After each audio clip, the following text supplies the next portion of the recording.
yeah, Drew's after coming on tonight to chat to you a bit about, so mainly we talk about injury prevention in triathlon. How can you, as triathletes, avoid getting injured? Obviously, the real key to triathlon as a whole is turn up to the start line, injury-free. Best sort of key to performance. So, a little bit about, there we go. Like this. There we go. A little bit about me to start, just so you know a bit about who I am. So, like I say, I'm a graduate accredited sports rehabilitator. So I work with sports injury specifically, I'm a sports injury specialist. Like I say, I run a sports injury clinic in here and a bit over in Bristol as well. I love training. I actually write a blog about training. It's completely unrelated to my work. I do a lot of different training. I play on field sports, football and stuff, so I train a lot more for those sort of things.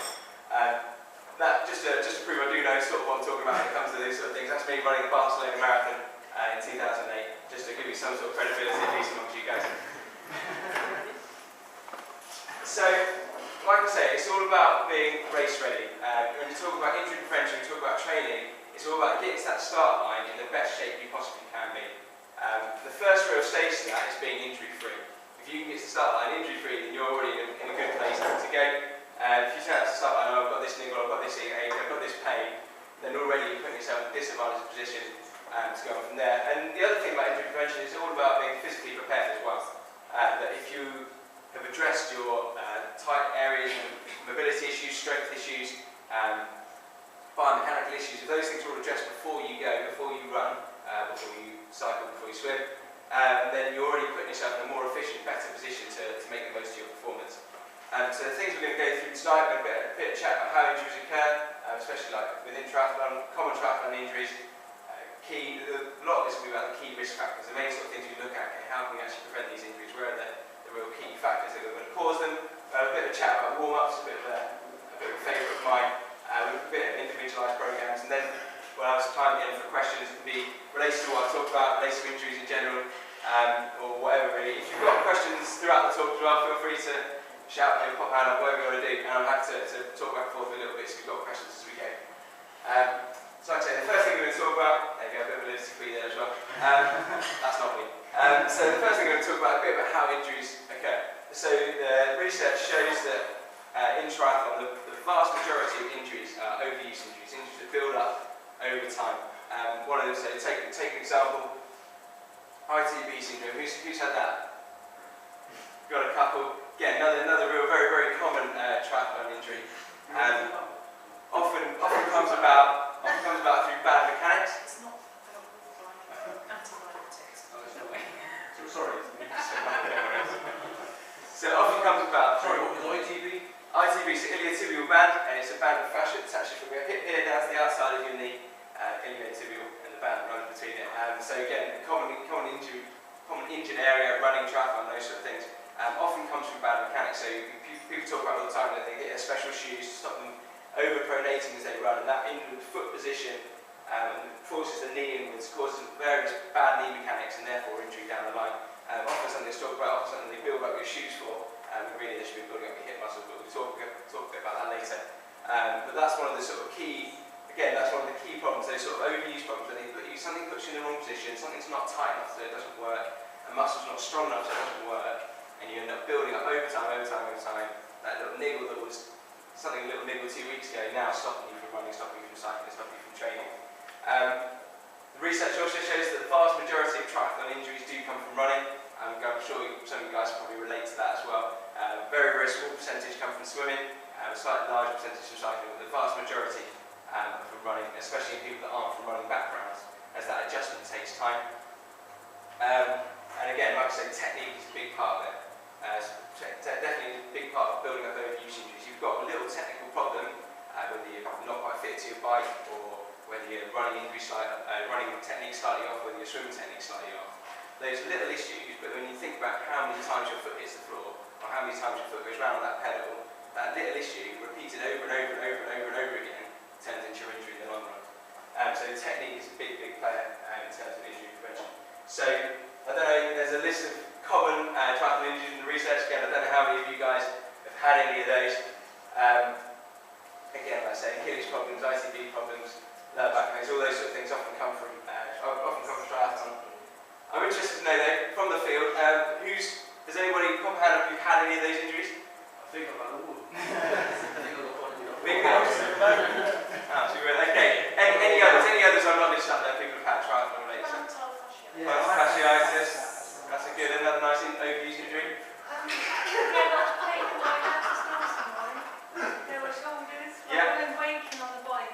That does, yeah. Open breaking the bike, yeah. Another muscle commonly injured. Any others? Oh, pretty much nailed it, that list then. There's loads of little injuries you come with, like I say, plantar fasciitis. So all those sort of problems, again, overuse problems, things that build up over time that turn into those injuries. Very small percentage, like I said, do come from acute injuries, things that happen on the spot. And most of those, looking back at the research, from people falling off bikes or people getting blisters. So avoid those two, you're doing all right. So, like I said, we're going to look through some of the key risk factors, some of the real big problems that people often get, some of the things you can really avoid. The first one is transferring over to triathlon. So again, by show of hands, who's been in triathlon for longer than a year? Probably quite a few of you. 2 years? Any longer than 2 years? 3 years? 4 years? We get to see what the oldies are. 5, 6, 7, 8, 9.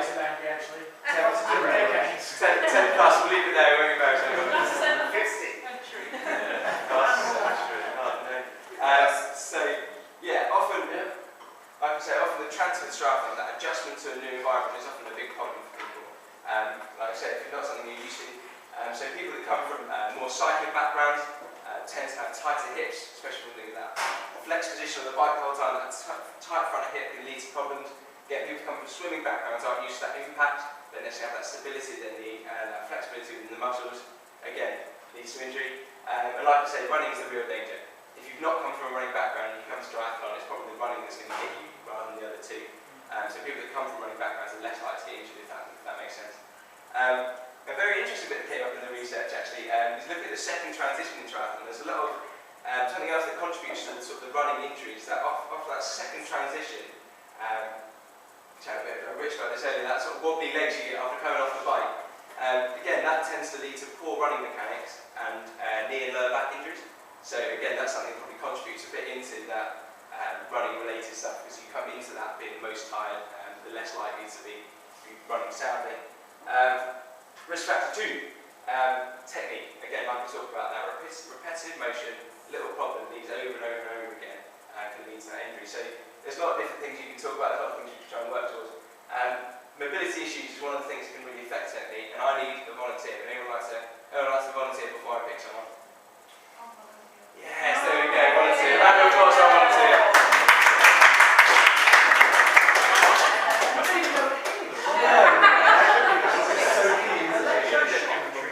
No, nothing too serious. So, all I want to talk about quickly is how ankle sort of mobility, how ankle mechanics can lead to something like Achilles tendonitis.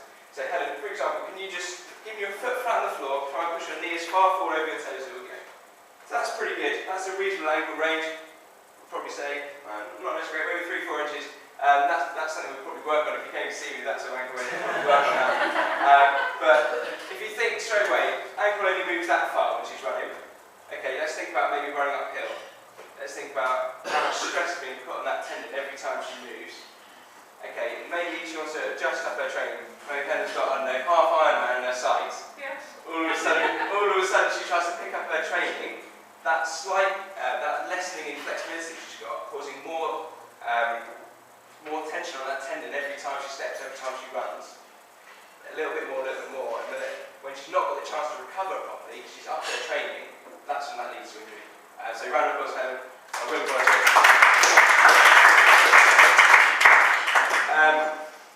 So that's how mobility issues can lead to problems. Something doesn't move well enough, something isn't working well enough, that's extra tension that's put on it. When you then try and up it, that's when you get your problems. Again, if you're not mobile enough, you're able to move enough, your technique's poor, then you start to build up your training upon a dysfunctional system.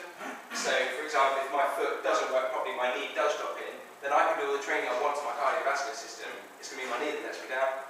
So, unless you're able to train on a solid basis, unless you can get your technique right, you're going to do all this fantastic training, get to 2 weeks before race day, and it's not the limited training to let you down, it's your body, so you've not been training it right. So, again, there's those sort of things.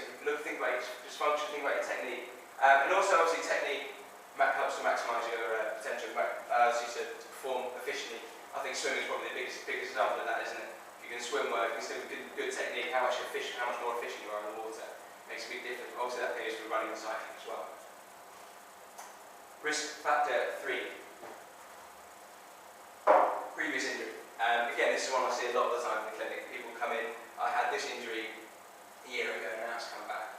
Or I've done this before and now I've got this. Or I had a hip problem and now I've got a foot problem on the same side. Is this linked? And a lot of the time it is. It's often the biggest risk factor to following injuries, having an injury before or having an injury in a similar area before. Obviously it shows firstly you're anatomically prepared to be injured, so something's not quite moving right. And also, as soon as you've got an injury, you've weakened the tissue, and then, therefore, if it's not rehabbed properly, again, you're going to come back to the same thing again. So think about coming back to ITB syndrome again. So, for example, that's an inflammation on the outside of the knee. If all you're going to do is ice it, maybe take some anti-inflammatories, and not deal with the tight hip musculature, not deal with the tight ITB that's probably causing the problem, and then you're just going to get 2 weeks down the line, as soon as you go back to training, you're going to come back to that same injury. So one of the key things in terms of, okay, I've had this injury in the past, what am I going to do? Not only to get back now, but to prevent this thing happening over again. What's the real cause? And that's often the problem. People treat the symptoms and don't necessarily think about the cause. And again, don't make the same mistake twice. If you think about, again, if you ramp up your training, you've got a Achilles problem, or you try to pick something up a bit too quickly, you pulled your calf, or whatever it is. Okay, next time it comes around, next time you do want to go for that big race, next time your training starts to increase, how are you going to adjust? How are you going to change? How are you going to make sure you do more flexibility work? How are you going to make sure you do better warm-ups to prevent that thing happening again? So again, it's something good to think about for your plan and program. And another major one that I see, too much too soon. Again, very, very common with it, like I said, kidney problems, those overuse problems we've been talking about, is that someone all of a sudden goes, oh, I'm going to go do an Ironman, and up to their training right up. One of the funniest examples I ever saw, a boy came into the clinic. He was a young man. He decided that he wanted to do the Frome half marathon a couple of years ago. So he wanted to do the Frome half marathon. So his first training run was to go out and run the half marathon. He came in to see me the next week. He said, my legs hurt. Are you surprised? And it's those sort of ideas. Now that's quite an extreme example. I'm sure you guys are far too intelligent for that one. Not all of it. Some of you may. But again, that's another key problem. That's another key linked injury. Again, try and pick up too much. Your body needs time to recover. Your body adapts really well to new environments. Strength training is a great example. That you can lift some weights one week, next week you probably go back and lift it more. Your body adapts really well to the stress that's put upon it, but only if it's given a chance to recover properly. So all of a sudden you try and ramp everything up all in one go, the body doesn't get a chance to recover. That little bit of an adaptation that would be happening gets lost, and instead you end up with an injury because you've not allowed your body a chance to adapt to what it's trying to adapt to.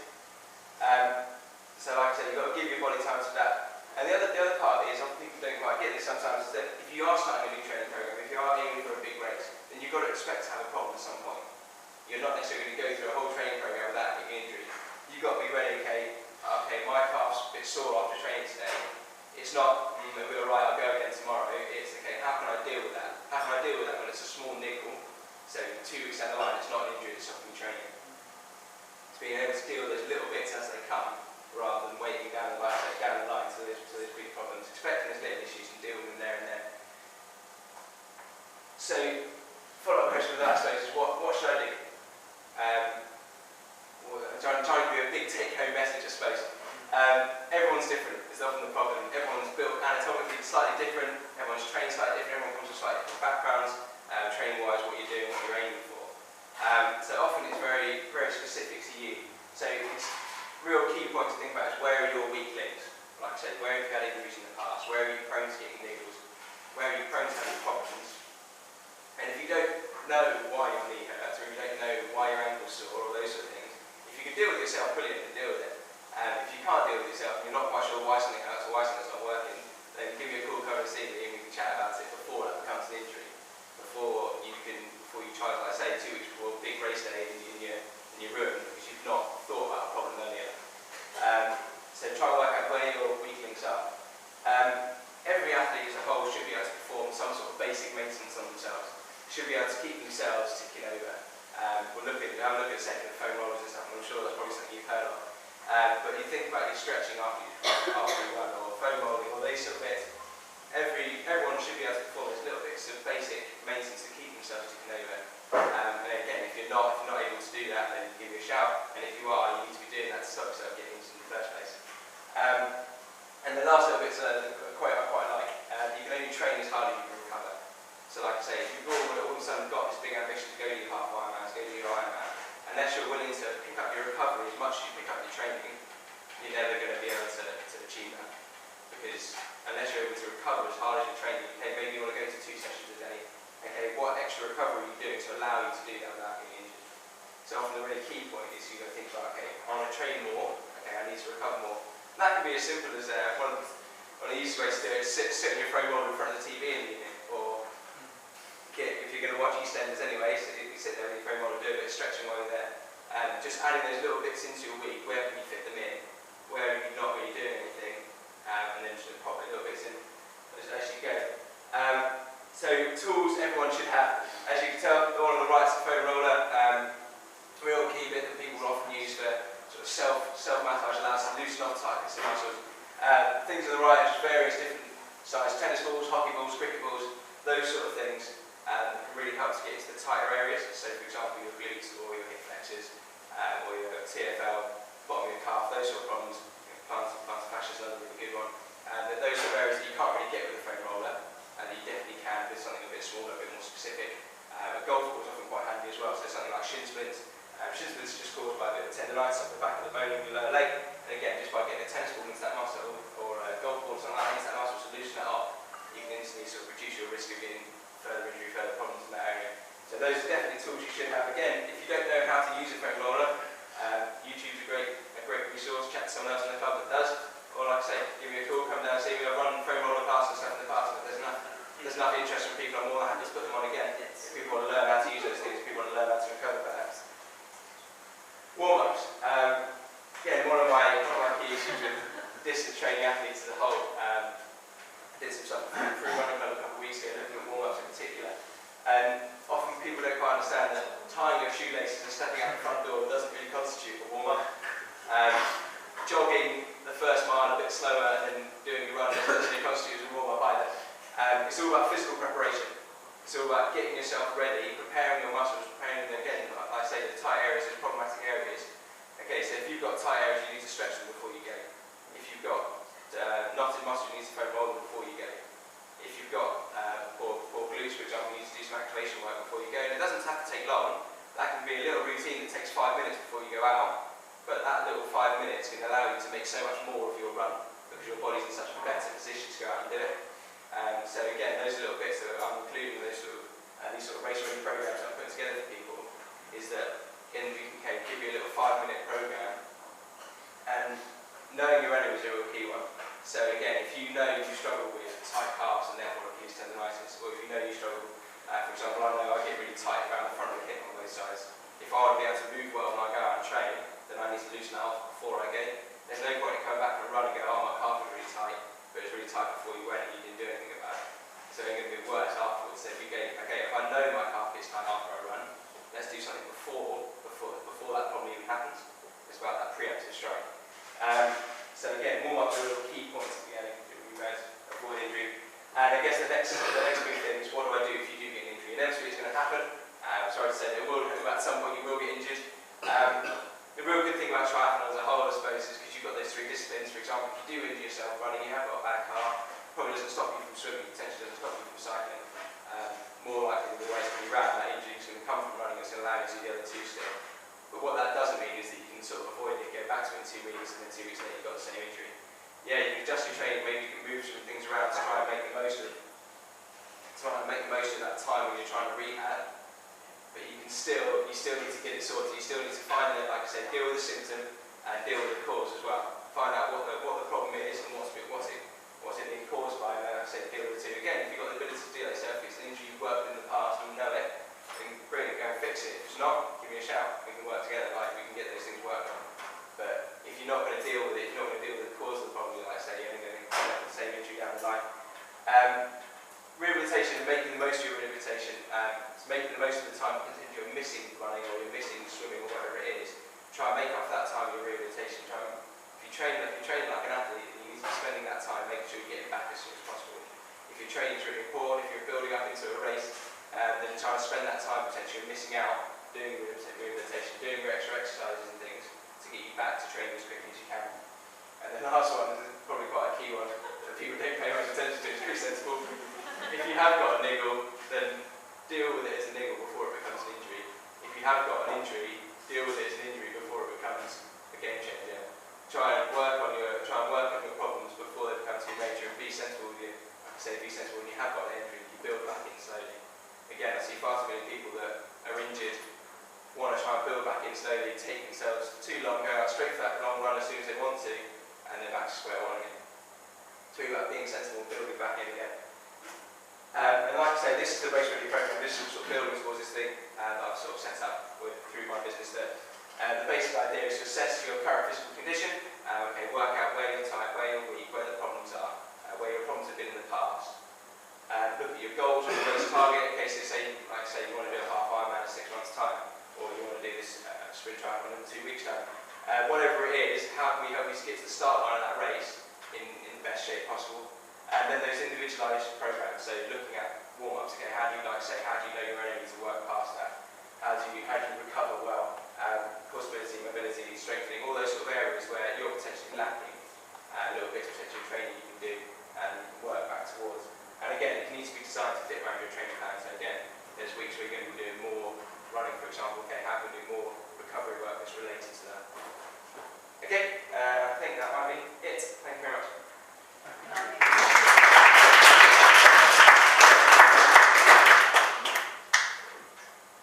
Can I ask Steve, this is a dumb question, but what's the difference between stretching for warm-up and stretching for warm-down? What is actually physically going on there, and why do you stretch for a warm-down, for example? Great question. So after training, in particular, often your muscles get tight. The way training works, the way the muscles improve, is that they get damaged a little bit. The way they adapt then is to improve a little bit every time they get damaged. As they come back a little bit stronger. So stretching after training is all about trying to loosen off that tightness that you get. As the muscle gets tight at the end of training, so I'm sure you probably know that feeling when you've got through the door, or you're doing a big run away and your calves are tight. That stretching after training, sometimes people use it to try and increase their flexibility, all those sort of things. That is an important thing to do. I would definitely recommend doing that as a separate session rather than straight after your run. You don't want to force too much on a muscle that's already tired. The main reason you should do it after training is to loosen off that tightness. That can be done, like I say, with the foam roller, with stretching. Pre-training, we can probably talk more about dynamic flexibility. So that's sort of stretching through movement. So not necessarily whacking your leg up on the steps and trying to stretch your hamstring, but how can we move? How can we find, like I say, the areas that are tight? So for example, earlier with tight lower calf, essentially do some calf mobility drills that are, like I say, specific very rolling type things, specific exercises to loosen off often the tight section of the bottom of the calf, and then some dynamic work to try and loosen it off further. Like I say, then it's ready prepared to be used during the run. It's loosened up and more, like I say, more prepared then to allow you to run properly, allow you to work properly, get your technique right, those sort of things. What's your thoughts on sort of compression clothing in conjunction with stretching and things like that? Compression clothing in general can be really helpful. Again, it reduce the build-up of sometimes inflammation and stuff you get after running. I know a lot of people have found it very helpful. Research out there that does necessarily err towards it a little bit. There's not necessarily anything that says this is definitely everyone should be doing it. Sometimes it comes down to personal preference, those sort of things. Like I say, the research probably backs it slightly, but not to the point that it's banded out there as everyone should. So if you find it helpful, then go for it. Like I say, and then when it comes to other things like using it actually during training, using compression socks or whatever as you run, again, often comes down to personal preference. But again, if you've got an injury problem that's getting swelling in it or whatever, that compression helps to reduce that. So that might be quite helpful.